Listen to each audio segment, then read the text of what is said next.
স্বাগত জানাচ্ছি খতনগঞ্জ থেকে মধুশীলের সাথে আছে আমি শামীম জাহেদি।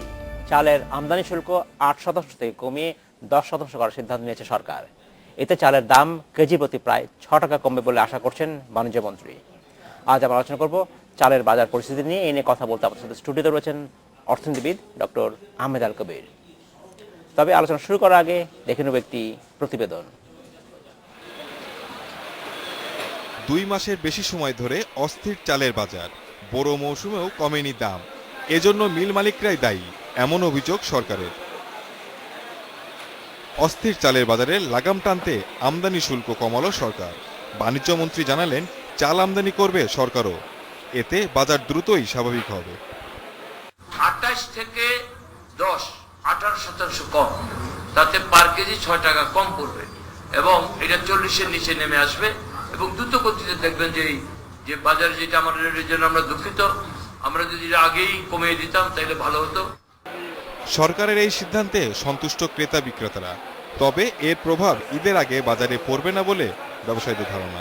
সরকার এখন যে কমাচ্ছে, এখনও আমি মনে করছি এখনও ভালো। যদিও বা আরও আগে কমাতো চাইলে এই বাড়তি দামটা হতো না। এখন যে দাম বেড়ে গেছে, এটার এফেক্টটা কিন্তু তাড়াতাড়ি মার্কেটে আসবে না।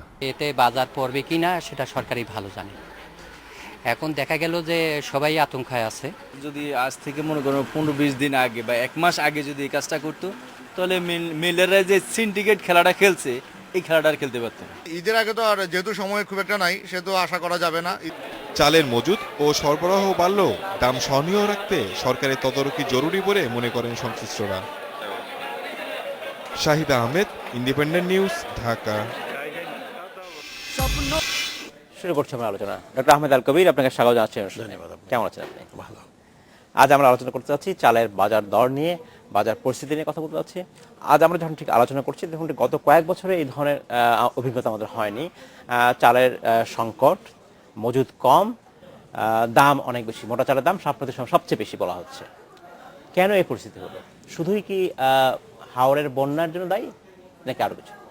না, যেটা এই সংক্ষিপ্ত উপস্থাপনায় যেটা বলা হয়েছে যে একটা সিন্ডিকেট পাশাপাশি কাজ করছে, যে যারা এইটা চাল নিয়ে ব্যবসা করেন, যারা তাদের মধ্যে একটা সিন্ডিকেট দারুণভাবে এটাকে বাজারকে ঊর্ধ্বমুখী করার জন্য কাজ করেছেন।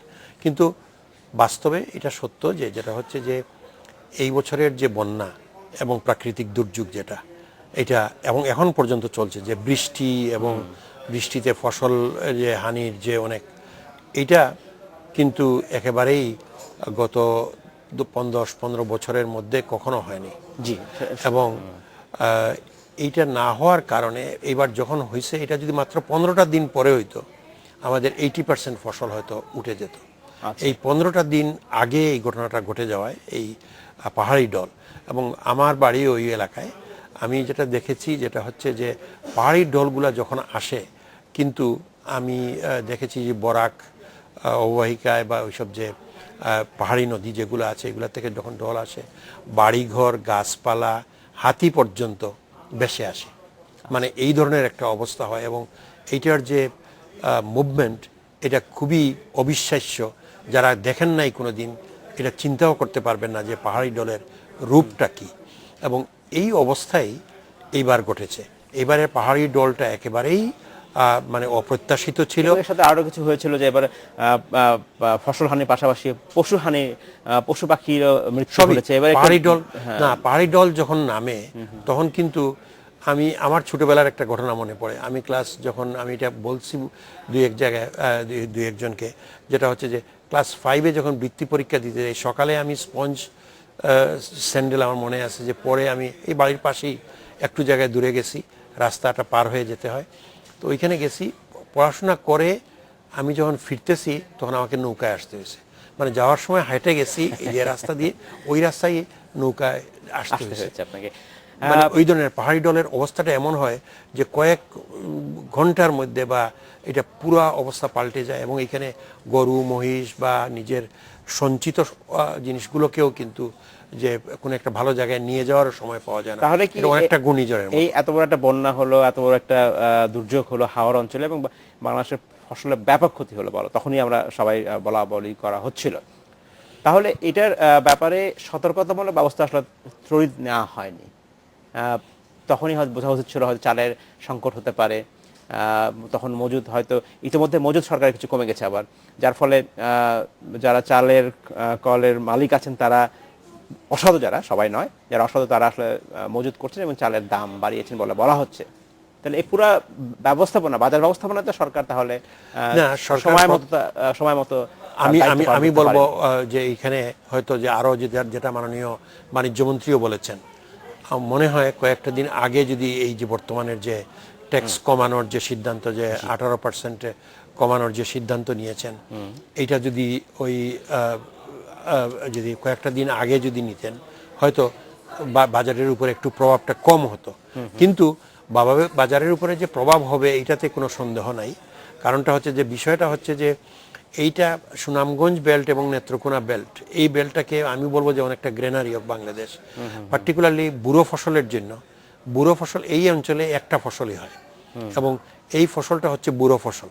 এই বুড়ো ফসলটা কিন্তু আমাদের যে একটা সিজনের যে মেজর আউটপুট যেটা, এইটা অলমোস্ট ডিসরাপ্টেড। তাহলে এই বিভিন্ন পত্রপত্রিকায় সংবাদ এসেছে, সেখানে বলা হচ্ছে যে খাদ্য মন্ত্রণালয়ের তথ্য অনুযায়ী চালের মজুদ এখন সর্বনিম্ন পর্যায়ে পৌঁছে গেছে। 15 জুন পর্যন্ত সরকারি গুদামের খাদ্যশস্যের মজুদ ছিল 4,96,000 টন, যেটা গত বছর এই সময় ছিল 6,06,000 টন। কেন এই মিসম্যানেজমেন্ট হলো? কেন মন্ত্রণালয়ের যারা কর্মকর্তা তারা বোঝেননি কেন? না, আমি যতটুকু পত্রপত্রিকায় এগেইন দেখা, আমার তো কোনো ব্যক্তিগতভাবে ওই রকমভাবে এদের সাথে যোগাযোগ নাই, কিন্তু যেটা দেখেছি যে তারা ইতিমধ্যে পদক্ষেপ নিয়েছেন বিদেশ থেকে খাদ্য আমদানি। ভিয়েতনামের সাথে অলরেডি কন্ট্রাক্ট হয়েছে, ভিয়েতনাম থেকে খাদ্য মানে আনার জন্য প্রক্রিয়া শুরু হয়েছে। হ্যাঁ, কিন্তু মজুদ কমার কারণে কেন মজুদ না কমিয়ে ওটা করা যেতে পারতো কিনা? মজুদটা কেন কমে গেল? না, মজুদটা কিছু তো রানিং মজুদ থাকে, মানে যেটা হচ্ছে যে চলমান মজুদ থাকে, বললেই যে পরের দিন চলে আসবে।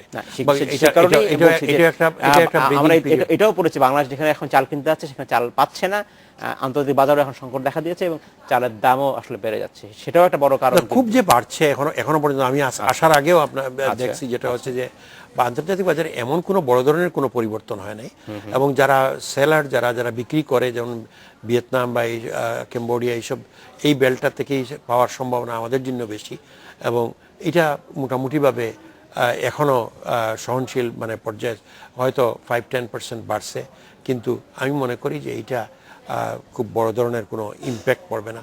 আমাদের যেটা হচ্ছে যে এখনই তড়িৎ গতিতে এই খাদ্য আমদানি এবং বেসরকারি উদ্যোক্তারা যদি যখনই আনা শুরু করবেন, এবং সরকার আরেকটা জিনিস বড় একটা স্টেপ নিছেন যে খাদ্যের ব্যাপারে যে এলসিগুলো খোলার জন্য সরকারি বেসরকারি সবগুলো ব্যাংকেই, আগে একটা মনোপলিস্টিক অ্যাটিটিউড ছিল সিলেক্টেড ব্যাংকে, অতএব এটার থেকে সরিয়ে এনে অন্যান্য সকল ব্যাংকে এই সুযোগটা দিয়েছেন। এটা কিন্তু একটা ভালো পদক্ষেপ, কিন্তু এই উদ্যোগটা আমিও বলবো যেটা হচ্ছে যে এইটা হয়তো আরও 15 দিন আগে নিলে, যেটা কারণ 15 দিন আগে এটা অত্যন্ত পরিষ্কার হয়ে গেছে যে আমাদেরকে অবশ্যই খাদ্য আমদানি করতে হবে। কারণ অনেকটা অঞ্চলে দেখা গেছিল যে, কারণ ওই যে পাহাড়ি ডলের পরেও কিন্তু আবার ফ্ল্যাশ ফ্লাড হয়েছে, যে বৃষ্টির জন্য ফ্লাড হয়েছে, এতে করে ওই যে যেগুলো রক্ষা পেয়েছিল পাহাড়ি ডল থেকে বিভিন্ন বাঁধ বা এমব্যাঙ্কমেন্টের কারণে, এইগুলা রক্ষা পাইছিল, ওইগুলোও কিন্তু পরবর্তী পর্যায়ে ওই যে বৃষ্টির পানির জন্য ওইটা আবার কিন্তু চাল আমদানি যখন হবে তখন কি এই এখন যে চালের দাম ঊর্ধ্বমুখী সেটা কি কমে যাবে মনে হয়? আমি তার আগে তথ্য দিই, লাস্ট উইকে সরকার ভিয়েতনাম থেকে চাল আমদানির সিদ্ধান্ত নিয়েছে এবং একটা চুক্তি করেছেন যেখানে বাংলাদেশি টাকা 39 টাকা কেজি খরচ পড়বে এই চাল আনতে। তাহলে ঠিক কাঙ্ক্ষিত মূল্য আমরা ধরে রাখতে পারবো কিনা? যদি আমি বলবো যে অ্যারাউন্ড 40-র মধ্যেই রাখতে হবে সরকারকে। এখানে যদি আমরা দেখছি ইম্পোর্ট প্রাইস হচ্ছে 39, না ওই কিছু ক্ষেত্রে সরকার হয়তো এইসব জায়গায় ভর্তুকি দিবেন, আর ফ্রি যখন যেটা হবে সরকারি মাধ্যমে যখন কিনা হবে, সরকার চাইছেন যেটা হচ্ছে যে কৃষকদেরকেও প্রোটেক্ট করার জন্য, কারণ আগে কিন্তু দীর্ঘদিন থেকে একটা দাবি ছিল যেটা কৃষকরা ন্যায্য মূল্য পাচ্ছে না। এখানেও একটা যুক্তি ছিল যে দুই দিকেই টানাপোড়ানোর মধ্যে। অতএব এই অবস্থায় আমি ব্যক্তিগতভাবে মনে করি যে ওএমএস চালু যদি খুব ইফেক্টিভলি করা হয়, যেটা হলো যে ওই যে ফ্লোটিং ট্রাক দিয়ে বা বিভিন্নভাবে কিন্তু সেটা ইম্প্যাক্ট খুবই কম। আমি এই বিষয়ে আপনার কাছে ওএমএস খুব সিলেক্টেড এখনো পর্যন্ত। এক্স্যাক্টলি, এবং এর একেবারেই যে চাহিদা তার পরিমাণ একেবারেই কম, এবং এই ওএমএস এর সেল আসলে খুব যে বাজারে ইম্প্যাক্ট পড়ে সেটা অতীত ইতিহাসে আমরা কখনো দেখিনি। ধন্যবাদ। আমরা নিব একটি বিরতি পর আপনার সাথে আমরা আলোচনা শুরু করব। নিচ্ছে একটি বিরতি, আমাদের সাথেই থাকবেন, ফিরতে শিখি। স্বাগত আরেকবার খাতুনগঞ্জ থেকে মতো ছিল। আজ আমরা আলোচনা করছি চালের বাজার পরিস্থিতি নিয়ে। এনে কথা বলতে আমাদের সাথে স্টুডিওতে রয়েছেন অর্থনীতিবিদ ডক্টর আহমেদ আল কবির। ডক্টর কবির, আপনাকে স্বাগত জানাচ্ছি আরেকবার। আমরা কথা বলছিলাম বিরতিতে যাওয়ার আগে যে ওএমএস প্রকৃত অর্থেই আসলে চালের বাজার বা পরিস্থিতি সামাল দিতে সক্ষম হয় কিনা। কারণ আমি বলতে চাচ্ছি যে ওএমএস এ যে সামান্য পরিমাণ চাল আসলে বিতরণ করা হয় বা বিক্রি করা হয় সেটা খুবই পরিমাণে খুব কম, যেটা আসলে আদতে বিশাল যে চাহিদা তারপর বেশি ইম্প্যাক্ট ফেলে না।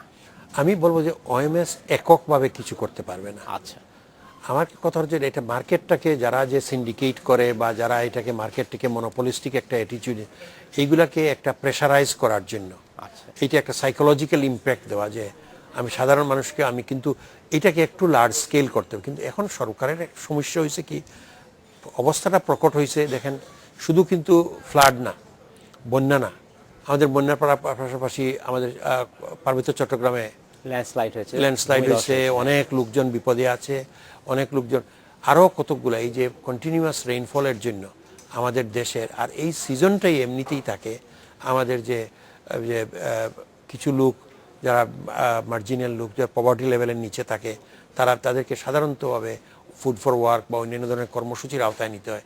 ওইগুলোর জন্যও সাধারণত খরচ করা হয় এই ধরনের চা মজুদকে। কিন্তু এই সবগুলাই কিন্তু এফেক্টেড হয়েছে এটার জন্য। অতএব আমার মনে হয় এখন তড়িৎ গতিতে যেটা সরকারকে করতে হবে, বাইরের থেকে আনতে হবে, বেসরকারি খাতকে উৎসাহিত করতে হবে, যেটা হচ্ছে যে যেন তারা আমদানি করে, এতে করে আমার মনে হয় মার্কেট স্টেবিলাইজ করবে। আমার মনে হয় খুব যে মার্কেট যে উপরের দিকে যাবে আমার এটা মনে হয় না। আমার মনে হচ্ছে যে 35-36 টাকায় ছিল, আমার মনে হয় অ্যারাউন্ড 40-র মধ্যেই মার্কেট স্টেবিলাইজ করবে। সরকারের আরেকটা ছিল যে খাদ্যশস্য মজুত করবার যে লক্ষ্যমাত্রা ছিল, কেনার যে লক্ষ্যমাত্রা ছিল, সেটা এখন আসলে ব্যর্থ হয়েছে, ব্যর্থ হচ্ছে। এবং যেসব মিল মালিকদের কাছে সরকারের সাথে চুক্তি ছিল যে পরিমাণ চাল কেনার কথা, তারা সেই চাল দিচ্ছে না, বা ধরে নেওয়া হচ্ছে তারা দিতে পারছে না। যারা পারছে না চুক্তি অনুযায়ী, তাদের বিরুদ্ধে আসলে কোনো ব্যবস্থা নেবে কেন সরকার? আমি মনে করি ব্যবস্থা নেওয়ার থেকে এখন চুক্তি থাকলে তো এটার অনুযায়ী কিছু ব্যবস্থা তো নিতেই হবে লিগেলি, আর কিন্তু এটাকেও সিম্পেথেটিক্যালিও দেখতে হবে, বিবেচনায় নিতে হবে। যদি তারা যদি ওইসব এলাকায় থাকে যেসব এলাকায় খাদ্যই হয় নাই, তার তো একটা ন্যাচারাল ক্যালামিটি এই অবস্থাটাকে দিতে হবে তাকে। তার যে অবস্থার যে শিকার সে, এটা তো তার কন্ট্রোলের বিয়ন্ড হিজ কন্ট্রোল। অর্থাৎ এটার জন্য তাকে বেনিফিট দিতে হবে। দুইটাকেই বিবেচনায় নিতে হবে সরকারকে।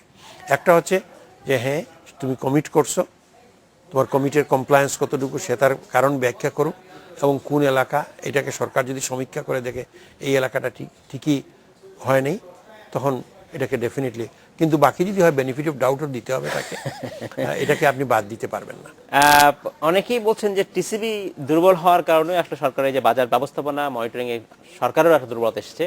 কারণ টিসিবির এই ছোট পরিসর নিয়ে যে পরিমাণ আমদানি হয়, সেটা বিশাল যে চাহিদা, সেখানে খুব গুরুত্বপূর্ণভাবে বা সিগনিফিকেন্টলি কোনো ইম্প্যাক্ট ফেলে না বা প্রভাব পড়ে না।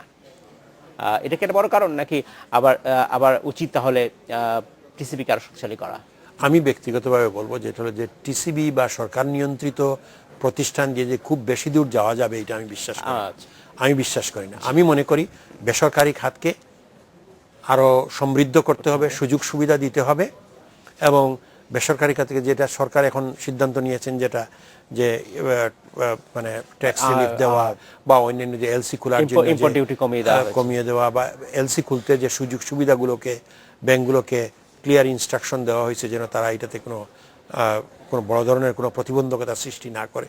এই সব জিনিসগুলোকে আরও যদি খতিয়ে দেখে ব্যবসায়ীদের সাথে আলাপ করে আমার মনে হয় সুযোগ সুবিধা বাড়ানো উচিত। প্রস্তাব অনেকের মতো আমিও একমত যে আসলে ব্যবসা করার সুযোগ ব্যবসায়ীদের দেওয়া উচিত, এবং তাদেরই কাজ, সরকারের দায়িত্ব না এটা। প্রবলেম যেটা হয় আমাদের এখানে, যে সরকারের যে মনিটরিং ব্যবস্থা, সেখানেও দুর্বলতা।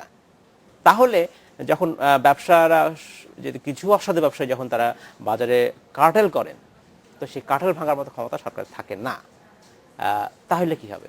সেটা আমি সেই আমি সমস্যাটা আমি কোথায়? আমি এই ব্যাপারে একটা খুব অনেস্ট এক্সপ্রেশন আমার কাছে মনে হচ্ছে যে দীর্ঘদিন থেকে সরকারের যে প্রশাসনিক কাঠামোতে যে যারা যে এইসব মনিটরিংয়ের জন্য যাদের উপরে আমরা আস্থা রেখে চলি, তারা তাদের দায়িত্ব পালনে অনেকটা, কাদেরকে বলছেন আপনি? আমি সরকারি কর্মকর্তা যারা আমলাদেরকে এইসব বলছেন। আমলাদেরকে মিন করতেছি, যারা বিভিন্ন পর্যায়ে আছেন, তারা অনেকটা ব্যর্থ। এবং ব্যর্থ এটা এখন না, দীর্ঘদিন থেকে তাদের এই ব্যর্থতার প্রমাণ দিন দিন তারা এটাকে কমছে না। এটা দিন দিন আরও, যেহেতু আমাদের পরিধি বাড়ছে, অতএব ব্যর্থতাগুলো এখন ভিজিবল হচ্ছে আরও বেশি। আমি এই জন্য বলছি, এই মনিটরিংয়ের কাজটা যদি সরকারি কর্মকর্তারা মাঠ পর্যায়ে যদি ঠিকমতো করতেন এবং ঠিকমতো রিপোর্ট দিতেন, তখন তারা হয়তো তখন আমরা বলতে পারতাম যেটা হচ্ছে যে এটার বিচার হচ্ছে না কেন, এটার অ্যাকশন হচ্ছে না কেন বা এগুলো। কিন্তু ওইগুলা বাস্তবে সত্য হচ্ছে যে ফিল্ড লেভেলে খাদ্য বিভাগ বা অন্যান্য যেসব লোকজন আছেন যারা মনিটরিংয়ের দায়িত্বে যারা কাজ করেন, তাদেরকে অনেকেই প্রশ্নবিদ্ধ করেন যে তাদের ইন্টিগ্রিটি নিয়ে। তাদের সবাইকে না, তাদের মধ্যে ভালো লোক আছেন, তাদেরকে শ্রদ্ধা করি, তাদেরকে পুরোপুরি আমার শ্রদ্ধা জানাই। কিন্তু যারা ওই কিছু লোক যারা খারাপ, এরাই কিন্তু পুরো জিনিসটাকে পলিউটেড করে। আপনি বলছেন আমলারা এর জন্য দায়ী, কিন্তু তাহলে যারা রাজনৈতিক নেতৃত্ব, তাদের দায়িত্ব কি আপনি এড়িয়ে যাচ্ছেন? না, আমি এড়িয়ে যাচ্ছি না, কিন্তু আমার কথাটা হচ্ছে যে আমলারা প্রাথমিক গ্রাসরুটে তারা ফুল টাইম, তাদের এটা ডিউটিজ অ্যান্ড রেসপন্সিবিলিটিস, তারা এটার থেকে দে আর পেইড ফর ইট। রাষ্ট্র তাদেরকে পয়সা দেয় তাদেরকে এই কাজগুলো করার জন্য। অতএব সবগুলো দৃষ্টিগোচরে আনার দায়িত্ব, প্রাথমিক দায়িত্ব অবশ্যই তাদেরই। হ্যাঁ। আর যারা রাজনীতিবিদ, তাদেরকে দুই পর্যায়ে কাজ করতে হবে। একটা হচ্ছে যে আমি ব্যক্তিগতভাবে রাজনীতিবিদদেরকে আমি মনে করবো যে তারা মাইক্রো ম্যানেজমেন্টে না থেকে তারা মোর ম্যাক্রো ম্যানেজমেন্টে থাকা উচিত। ম্যাক্রো লেভেলে পলিসি হচ্ছে কিনা রিভিউ করে দেখা, যে এইটা রিপোর্টসগুলো ওরা যারা দিল এটার কি বাস্তবায়ন, এটার কোনো অ্যাকশনের প্রয়োজন হলে অ্যাকশন হচ্ছে কিনা, ওই ধরনের ম্যাক্রো লেভেলে থাকা উচিত পলিটিশিয়ানদেরকে। আর মাইক্রো লেভেলে থাকা উচিত যারা ফিল্ড ফাংশনারিজ যারা আছেন।